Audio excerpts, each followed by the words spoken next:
حضرت علی بن عثمان بن علی الجلابی الحجویری، جنہیں دنیا داتا گنج بخش کے نام سے جانتی ہے، 11ویں صدی کے عظیم صوفی بزرگ تھے۔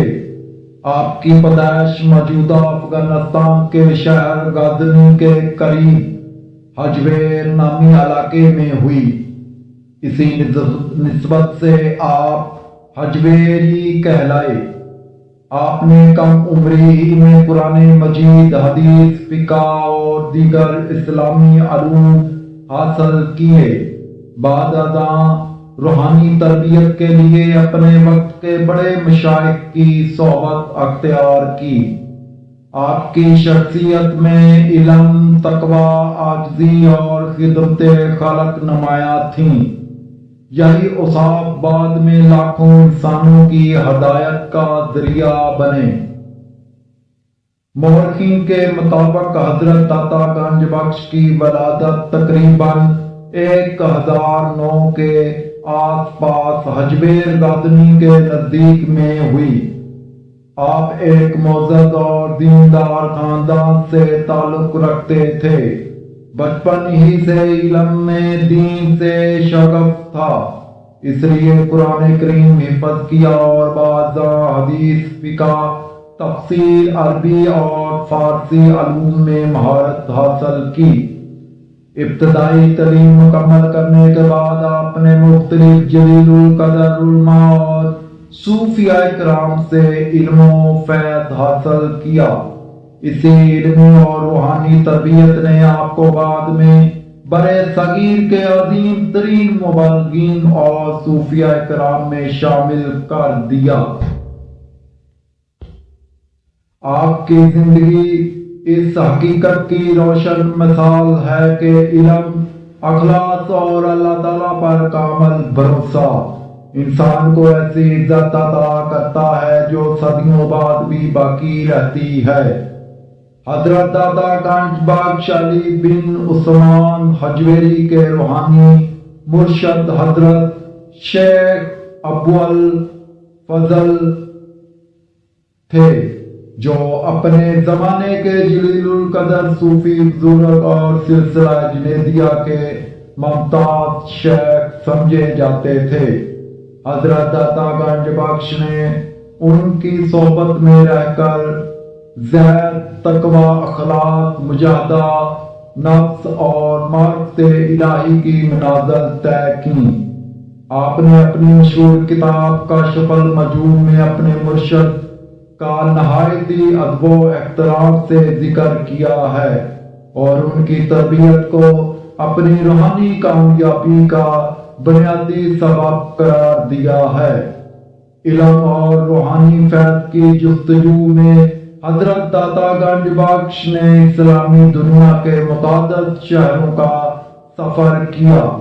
آپ نے غزنی، خراسان، بغداد، شام، عراق، فارس، ماورا اور وسط ایشیا کے کئی علاقوں میں علماء اور مشائخ سے ملاقاتیں کی۔ ان اسفار کے دوران آپ نے حدیث، فقہ، تصوف اور اخلاق کے میدان میں گہرا علم حاصل کیا۔ آپ مختلف خانقاہوں میں قیام کرتے، اہل علم سے استفادہ کرتے اور عبادت و ریاضت میں مشغول رہتے تھے۔ یہی تجربات بعد میں کشف المجہول کی علمی گہرائی کا سبب بنے۔ تاریخی روایات کے مطابق حضرت داتا گنج بخش کو اپنے روحانی سفر کے دوران لاہور آنے کی ہدایت ہوئی۔ بعض صوفی روایات کے مطابق یہ ہدایت روحانی اشارے کے ذریعے ملی، جبکہ بعض تاریخی روایات کے مطابق آپ تبلیغ اسلام اور اصلاح معاشرہ کے مقصد سے لاہور آئے۔ اس زمانے میں لاہور علم، تجارت اور مختلف مذاہب و تہذیبوں کا اہم مرکز تھا۔ یہاں اسلامی تعلیمات کو عام کرنے اور لوگوں کی اصلاح کی ضرورت محسوس کی جاتی تھی، جس کے لیے اللہ تعالیٰ نے حضرت داتا گنج بخش کو منتخب فرمایا۔ اکثر مورخین کے مطابق حضرت داتا گنج بخش 11ویں صدی عیسوی میں تقریباً 1040 سے 1042 کے درمیان لاہور تشریف لائے۔ اس وقت لاہور غزنوی سلطنت کے زیر انتظام ایک اہم شہر تھا۔ آپ نے لاہور پہنچ کر دنیاوی اقتدار یا شہرت کی بجائے عبادت، تدریس، اصلاح نفس اور خدمت خلق کو اپنا مشن بنایا۔ آپ کی خانقاہ جلد ہی علم و معرفت کا مرکز بن گئی، جہاں ہر طبقے کے لوگ رہنمائی کے لیے آنے لگے۔ لاہور پہنچنے کے بعد حضرت داتا گنج بخش نے قرآن و سنت کی تعلیم، اخلاقی اصلاح اور روحانی تربیت کا سلسلہ شروع کیا۔ آپ کی سادگی، تقوی، علم اور حسن اخلاق نے لوگوں کے دل جیت لیے۔ مسلمان ہی نہیں بلکہ مختلف مذاہب سے تعلق رکھنے والے لوگ بھی آپ کے کردار سے متاثر ہوتے تھے۔ آپ کی مجلس میں امیر و غریب، عالم و عامی اور سب برابر بیٹھے تھے۔ آپ نے محبت، برداشت، انصاف اور خدمت خلق کا درس دیا۔ یہی وجہ ہے کہ لاہور آہستہ آہستہ برصغیر کے ایک بڑے روحانی مرکز کی حقیقت اختیار کر گیا، اور حضرت داتا گنج بخش کی فیض آج بھی لاکھوں زائرین تک پہنچ رہا ہے۔ جب حضرت داتا گنج بخش علی بن عثمان حجویری لاہور تشریف لائے تو یہ شہر غزنوی سلطنت کا ایک اہم علمی، عسکری اور تجارتی مرکز تھا۔ شہر کے گرد مضبوط فیصل موجود تھی اور اندر بازار، مساجد، رہائشی علاقے اور سرکاری عمارتیں قائم تھیں۔ لاہور میں مختلف مذاہب اور قوموں کے لوگ آباد تھے۔ اگرچہ اسلام یہاں پہنچ چکا تھا، لیکن بہت سے لوگوں کو دین کی صحیح تعلیمات سے روشناس کرانے کی ضرورت تھی۔ حضرت داتا گنج بخش نے اپنے حسن اخلاق، علم اور کردار کے ذریعے لوگوں کے دل جیتے اور لاہور کو علم و تصوف کا ایک نمایاں مرکز بنا دیا۔ تاریخی شواہد سے معلوم ہوتا ہے کہ 11ویں صدی میں دریائے راوی کا بہاؤ موجودہ راستے سے مختلف تھا۔ اس زمانے میں راوی داتا دربار کے نسبتاً قریب سے گزرتا تھا، اسی لیے اس علاقے کو پانی کی روانی حاصل تھی اور زائرین بھی آسانی سے یہاں پہنچ جاتے تھے۔ وقت گزرنے کے ساتھ ساتھ سیلاب، قدرتی عوامل اور زمینی تبدیلیوں کی وجہ سے دریائے راوی نے کئی مرتبہ اپنا رخ بدلا۔ اس لیے آج راوی کا موجودہ بہاؤ داتا دربار سے کافی فاصلے پر ہے۔ آج دریائے راوی لاہور کے شمال مغرب کی جانب بہتا ہے اور داتا دربار سے کئی کلومیٹر کے فاصلے پر واقع ہے۔ ماہرین تاریخ اور جغرافیہ کے مطابق صدیوں کے دوران دریاؤں کا راستہ بدل جانا ایک قدرتی عمل ہے۔ قدیم لاہور کے آثار اور تاریخی نقشے اس بات کی تائید کرتے ہیں کہ راوی کبھی شہر کے بہت قریب بہتا تھا۔ اسی وجہ سے پرانے لاہور کی آبادی، تجارت اور زراعت پر اس دریا کے گہرے اثرات تھے۔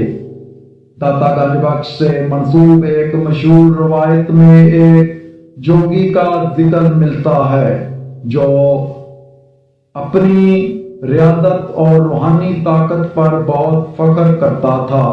روایت کے مطابق جب اس نے حضرت داتا گنج بخش کی روحانی عظمت دیکھی تو اس نے مختلف طریقوں سے آپ کا امتحان لینے کی کوشش کی۔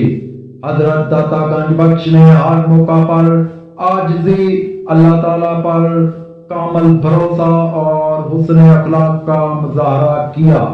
روایت کے مطابق جوگی آپ کے اخلاق اور روحانی مقام سے اس قدر متاثر ہوا کہ اس نے اپنی ضد چھوڑ دی اور حق کو قبول کر لیا۔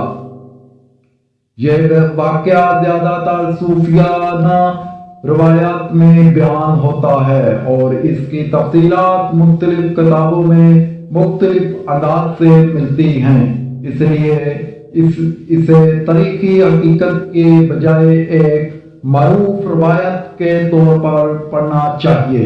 حضرت داتا گنج بخش کی زندگی میں متعدد کرامات کا ذکر صوفیانہ تذکروں میں ملتا ہے۔ ان کرامات کا مقصد اپنی بزرگی ظاہر کرنا نہیں بلکہ اللہ تعالیٰ کی قدرت اور اپنے بندوں پر اس کی رحمت کو نمایاں کرنا تھا۔ روایات کے مطابق آپ کی دعا سے پریشان حال لوگوں کی مشکلات آسان ہوئیں، بیماروں کو شفا ملی اور بہت سے لوگ گمراہی چھوڑ کر دین اسلام کی طرف راغب ہوئے۔ آپ ہمیشہ فرماتے تھے کہ اصل کمال کرامات نہیں بلکہ اللہ تعالیٰ کی اطاعت، اخلاق، تقوی اور مخلوق خدا کی خدمت ہے۔ یہی تعلیم آپ کی پوری زندگی کا خلاصہ ہے۔ حضرت داتا گنج بخش علی بن عثمان حجویری کی سب سے مشہور تصنیف کشف المحجوب ہے۔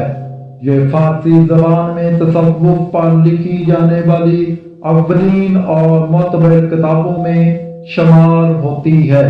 اس کتاب میں تصوف کے بنیادی اصول، شریعت اور طریقت کا تعلق، نفس کی اصلاح، ذکر الہی، توکل، صبر، اخلاص، محبت الہی اور اولیاء کرام کے حالات و واقعات نہایت علمی انداز میں بیان کیے گئے ہیں۔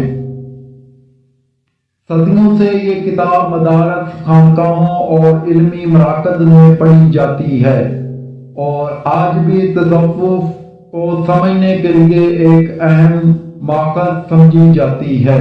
حضرت داتا گنج بخش فرماتے ہیں کہ معرفت الہی صرف عبادت کی کثرت سے حاصل نہیں ہوتی بلکہ اخلاق، تقوی، سنت رسول کی پیروی اور مخلوق خدا کی خدمت سے نصیب ہوتی ہے۔ آپ کے نزدیک تصوف کا مقصد دنیا سے بھاگنا نہیں بلکہ دنیا میں رہتے ہوئے اللہ تعالیٰ کی رضا کے مطابق زندگی گزارنا ہے۔ آپ نے ہمیشہ شریعت کو طریقت کی بنیاد قرار دیا اور فرمایا کہ جو شخص شریعت پر قائم نہیں وہ حقیقی معرفت تک نہیں پہنچ سکتا۔ صوفیاء کرام کی کتابوں میں حضرت داتا گنج بخش کی متعدد کرامات کا ذکر ملتا ہے۔ روایت کے مطابق آپ کی دعا سے بے اولاد لوگوں کو اولاد کی نعمت ملی، محتاجوں کی حاجت پوری ہوئی، مسافروں کو آسانی نصیب ہوئی اور بہت سے افراد کو روحانی سکون حاصل ہوا۔ آپ خود کبھی اپنی کرامات کا ذکر نہیں کرتے تھے بلکہ فرمایا کرتے تھے کہ سب کچھ اللہ تعالیٰ کے حکم سے ہوتا ہے۔ آپ عاجزی کو بندگی کی اصل روح قرار دیتے تھے۔ برے صغیر کی صوفی روایات کے مطابق حضرت خواجہ معین الدین چشتی نے اجمیر روانگی سے پہلے لاہور اکثر آ کر حضرت داتا گنج بخش کے مزار پر حاضری دی، چلہ کیا اور روحانی فیض حاصل کیا۔ اسی نسبت سے ایک مشہور شعر بھی منسوب کیا جاتا ہے: گنج بخش فیض عالم مظہر نور خدا، گنج بخش فیض عالم مظہر نور خدا، ناکساں را پیر کامل کاملاں را رہنما۔ یہ روایت صوفی حلقوں میں نہایت معروف ہے اور داتا گنج بخش کے روحانی مقام کی عظمت کو ظاہر کرتی ہے۔ حضرت داتا گنج بخش علی بن عثمان حجویری کا وصال تقریباً 1072 میں لاہور میں ہوا۔ آپ کو اسی مقام پر سپرد خاک کیا گیا جہاں آج عظیم و شان داتا دربار قائم ہے۔ وقت گزرنے کے ساتھ مختلف مسلم حکمرانوں نے مزار کی تعمیر و توسیع کرائی۔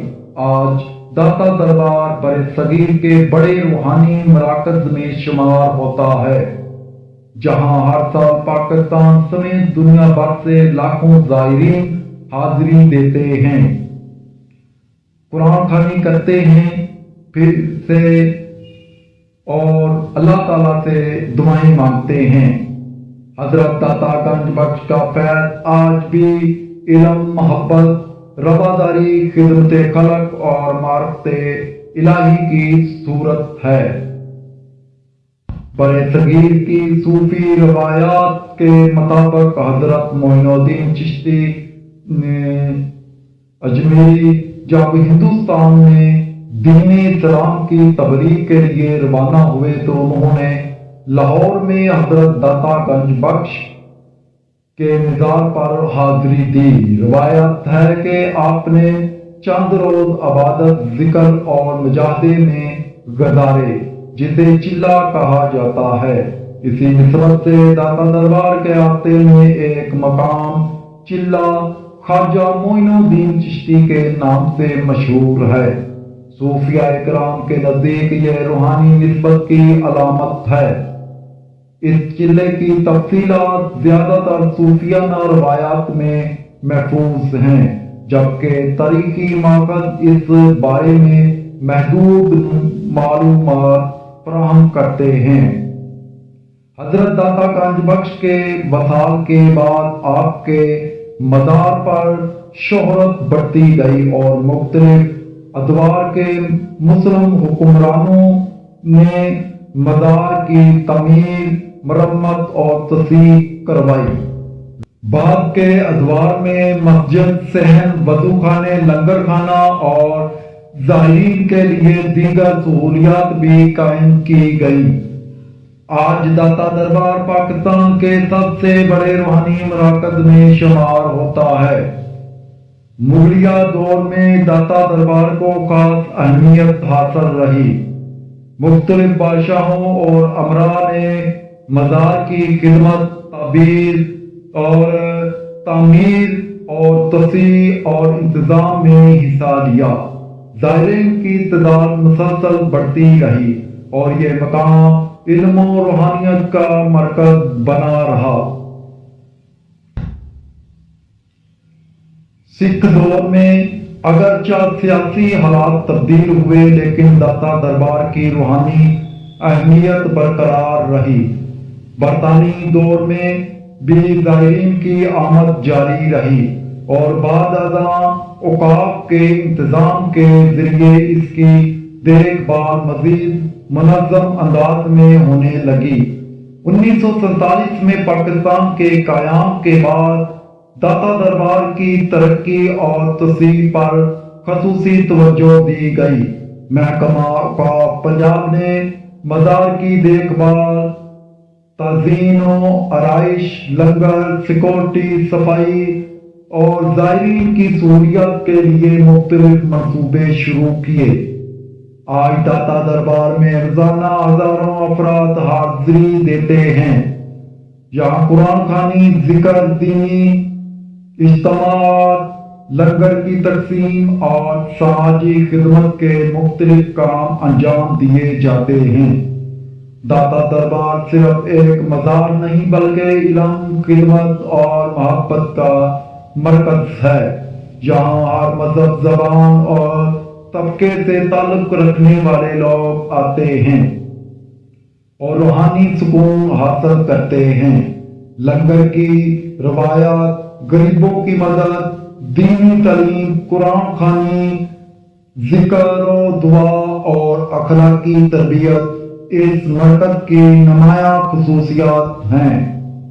حضرت داتا گنج بخش کی تعلیمات آج بھی لوگوں کو یہ پیغام دیتی ہیں کہ اللہ تعالیٰ کی رضا حاصل کرنے کا بہترین راستہ اخلاص، خدمت خلق، عدل، محبت اور سنت نبوی کی پیروی ہے۔ حضرت داتا گنج بخش علی بن عثمان حجویری کا سالانہ عرس ہر سال اسلامی مہینے سفر المظفر میں انتہائی عقیدت و احترام کے ساتھ منایا جاتا ہے۔ پاکستان کے مختلف شہروں کے علاوہ دنیا بھر سے زائرین اس موقع پر داتا دربار حاضر ہوتے ہیں۔ عرس کے دوران قرآن کریم کی تلاوت، محافل نعت، ذکر و اذکار، علماء کے بیانات، خصوصی دعائیں اور لنگر کا وسیع انتظام کیا جاتا ہے۔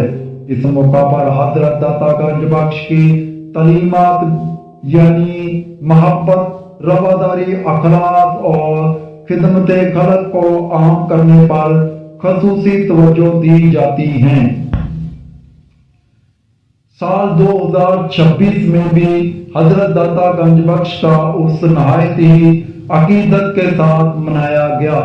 داتا دربار میں سیکورٹی کے خصوصی انتظام کیے گئے، جبکہ زائرین کی سہولت کے لیے محکمہ آف ضلعی انتظامیہ، ریسکیو، پولیس اور دیگر اداروں نے مشترکہ انتظامات کیے۔